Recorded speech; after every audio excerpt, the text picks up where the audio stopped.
Allahumma salli ala Muhammad wa ali Muhammad wa ajil farajahum. Assalamu alaikum everyone. So today I brought the book Mafatih al-Hayat from Ayatollah Javadi Amoli. I had mentioned about it yesterday.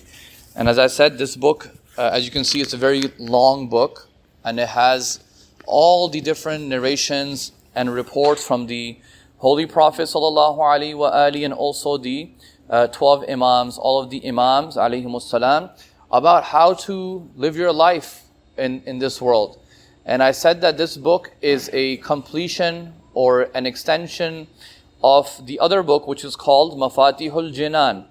Many of you have probably heard the name of the book Mafatihul Jinan, okay, which is written by a scholar named Sheikh Abbas Qumi. So that book is about du'as and ziyarat and which du'as. So for example, the Rajab du'a that we have been reciting, that is in the book Mafatihul Jinan. So it is not in this book, it is in that book. This book is about your life, okay? So I want to skip, there's a lot of introductory points and many things that have been mentioned in the beginning by Ayatollah Javadi Amoli. So I'm going to skip all of those and let's go to the first chapter of the book. The first chapter of the book is about, or rather the first section of the book. In the first section there are many chapters.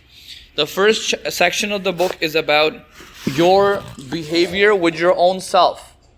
How should I be in front of Allah subhanahu wa ta'ala?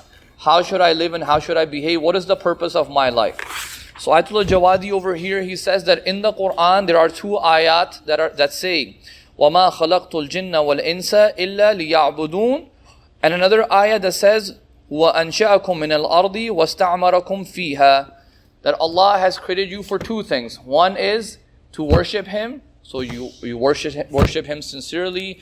You pray the namaz, you pray salat, you do the fasting. And also, other than that, He has created us from the earth, right? We are made from clay, correct? He has created you from earth and He expects you to live on this earth.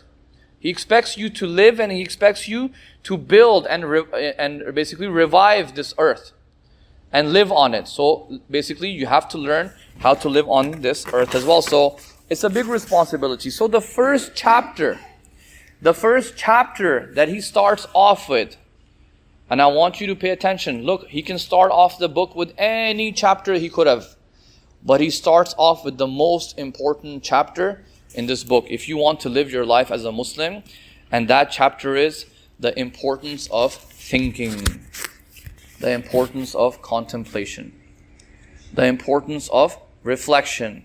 So tafakkur and tadabbur, and we will talk about what these two concepts are. So look, I know we have said these things so many times in our al-Haadi School, right? Always think before you talk, reflect, do self-reflection. And the reason for that is that even Ayatollah Javadi Amoli in his book is saying that, hey, the most basic thing you need to do if you want to live your life as a Muslim, before you start talking about human rights and animal rights and neighbors and how to be in politics, the most important thing is, do you know how to think properly or do you not know how to think properly? For the grade 6 and 7, the test I did with you guys, what was I testing? What was that test? Your thinking process, isn't it? Okay, so that's why I was testing it. So over here, he has a few narrations. I will try to quote, as many as I can. So the first hadith he quotes is from the Holy Prophet. He says, the Holy Prophet ﷺ said to one of his companions, his name was Ibn Mas'ud. Companion name was Ibn Mas'ud. He said, "Oh Ibn Mas'ud, every time you want to do something, make sure you have thought about it and make sure you have thought about its consequences.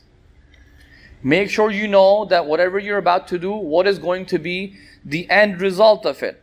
And if you have not thought about it, then don't do it. And don't be like this ayah of the Quran." Which ayah of the Quran? Ayah Surah Nahl, ayah 92, it says, وَلَا تَكُونُوا كَالَّتِي نَقَضَتْ غَزَلَهَا مِنْ بَعْدِ قُوَّةٍ أَنْكَاثًا. Don't be like the lady. So in the old times when the ladies would do the stitching and the knitting, so if they didn't do it properly, what would happen to the knitting? It would fall off. The knitting would come. So people who did knitting, You should know now. What happens if you don't do it properly? You have to tear it off, it breaks off, right? I don't know, I was not in the knitting club, so I don't know what happens, but I'm assuming the ayah is talking about that. The stitch falls out, falls apart. So Allah subhanahu wa ta'ala is saying that, look, so Imam is saying, don't be like this ayah of the Quran when you're about to do something. Don't be like that knitting project that the stitching is not done properly and you have started it, but it falls apart very, very easily. You just, blow at it and it falls apart.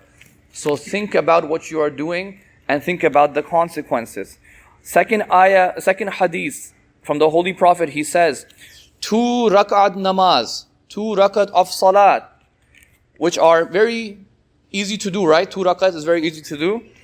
But if you do them with tadabbur, if you do them with concentration, like the discussion I had with the boys yesterday, when you're in salat, please, have your concentration. It is better than if you pray the entire night. If you pray the entire night from Isha all the way till Fajr, let's say you are just praying, but you're not really concentrating. If you pray 2 rak'at, sunnat namaz, mustahab namaz, but you are reflecting on what am I saying, what am I doing right now, where am I? I'm in the presence of Allah. That 2 rak'at is better than you praying the entire night. You can spend 10 hours praying, but that 2 rak'at was better. Why was it better? Why? Because you are concentrating and you are thinking about it. Okay? I will read the last hadith for today. Also from the Holy Prophet ﷺ, he said that a smart person, the sign of a smart person, a sign of an intelligent person is that whenever they are about to say something, they think about the consequences and the impact of what they are about to say. Okay? And a person who is not intelligent, they just blurt things out without really focusing and paying attention to what is going to be the result of what I'm about to say. Is what I'm gonna say going to hurt someone's feelings? Is it going to be relevant to the class discussion? Or is it just me blurting out and wasting time? Okay? So the sign of an intelligent person is that they think about the impact of their speech. If they realize that what they are about to say is beneficial, then they say it. And if they realize that what they are about to say is going to be harmful and a waste of time, then they don't say it. And them not saying it is going to keep them protected and safe, because they're not going to say anything silly. So inshallah, that's all for today. I covered 3 narrations, but we will slowly try to cover as many as I can every session, inshallah. So please stay attentive, and we're going to try to move fast.